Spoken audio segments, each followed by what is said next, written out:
Martin, a disappointing defeat against Witton Albion today. Can you put words to that? I'm not sure I can. We've obviously gone 1-0 in front.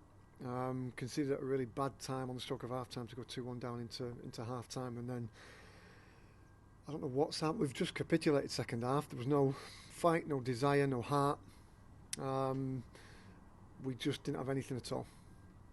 And obviously you mentioned the sort of first half. It's probably sort of where all the sort of positives came from. What were the messages at half time, and where did that maybe not come across in the second half? I mean, the messages at half time were just to keep working hard, keep trying to kind of move the ball quickly, keep trying to get them in the wide areas, the ball into the box to the big striker we've got. But we've done none of it. I don't think we've talked a lot at half time and just not done any of what we've talked about at all.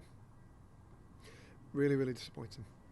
And obviously, to have a defeat like this on the road, it's a disappointing thing for the travelling supporters who have made the journey over to Witton today. Do you have a message for them? We're sorry. I'm sorry. I mean, ultimately, I feel sorry for them, the fact that they've travelled and come to watch that second half performance, because they don't deserve that. They're great fans. They follow us home and away, and what they've just watched there in that second half particularly, they don't deserve that at all. And how are you going to look to turn this around? Obviously you've got 7 days before the next game against Kidsgrove back at home at the Riverside. Yeah, well, we've got training Tuesday and Thursday. We've just got to try and address it in training, try and work hard. I think it's quite easy to unpick where we've gone wrong there, and hopefully it's easy enough to fix, but we've got to work bloody hard on Tuesday, work hard on Thursday. There'll be a lot of personnel changes for next Saturday, I'm pretty sure of that, and we've got to try our best to turn it around next Saturday.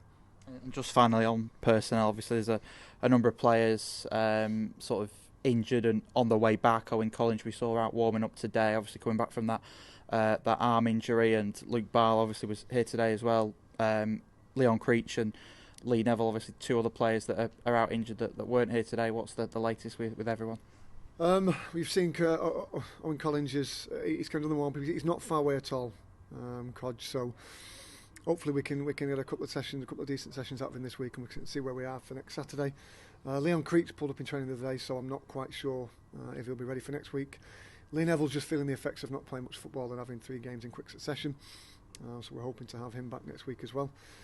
Luke Barlow's, he's a little while yet, so we've got the existing squad to work with, and maybe Owen Collins to throw into the mix as well.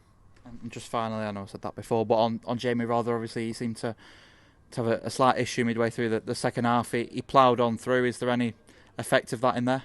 Hopefully not. I mean, ideally he'd have come off, but we've made 3 subs at that point. But you know what you get with Jay. Hopefully it's just a kind of it's not a serious injury, and he'll be right for training Tuesday. But I mean, you watch him there, and he's still running around more than most of the lads anyway. So hopefully Jay will be fine for Tuesday, Thursday, and next Saturday. Thanks, Martin.